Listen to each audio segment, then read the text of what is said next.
Hello and welcome. Thank you for choosing Fox 14. I'm Nick Summer. Our top story tonight, the murders of 3 women that happened in Monroe over 40 years ago remain unsolved. Details surrounding each case are almost identical. Here's Fox 14's Chelsea Monet with this week's Ark-La-Miss Most Wanted. Ark-La-Miss Most Wanted, sponsored by Coney Island Connection and Chris Lewis.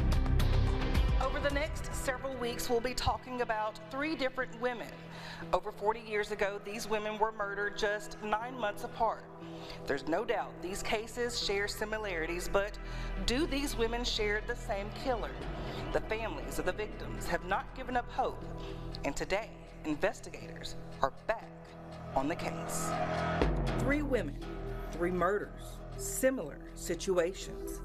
Angie Hill, Kathy Whorton, and Sherry Alford, all gone too soon. Although it's been more than 40 years since their murders, there's a team of people fighting for their justice, like Kevo Meredith. They were all 3 in a vehicle and somehow, some way were lured into pulling over or bumped into to pull over or something to that effect. Kevo is a local business owner.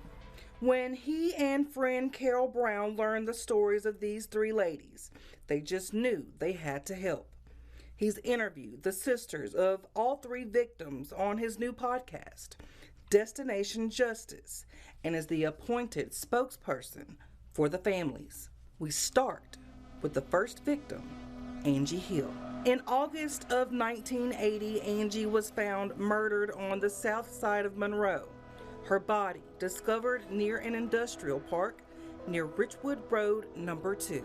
So her vehicle was found in the Lake Shore area around Melvin Drive. There's a shopping center there. It was found there as if Angie had just stepped out of the vehicle and vanished, like engine running, lights on, radio playing, etc.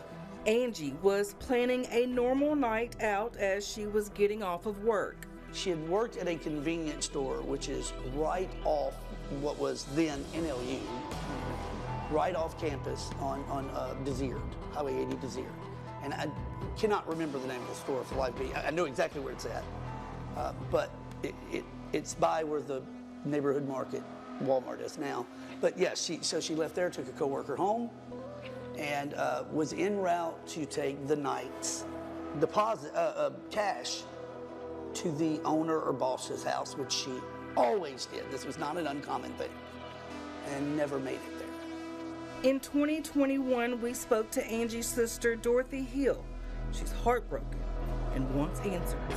I'm 64, and so that's 4 decades.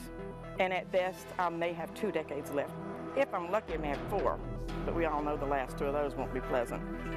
So it would just be really beneficial to, not so much knowing the who would be wonderful, but also more importantly, the why. 9 months after Angie's murder, Kathy Whorton's car was found abandoned, engine running, in the middle of the street, and her body found in South Monroe, just like Angie's. Join us next week as we take a look at Kathy Whorton's case.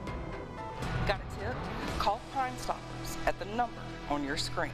For Ark-La-Miss Most Wanted, I'm Chelsea Monet. For local fugitives that have been captured, pick up a copy of the Justified newspaper at your local convenience store.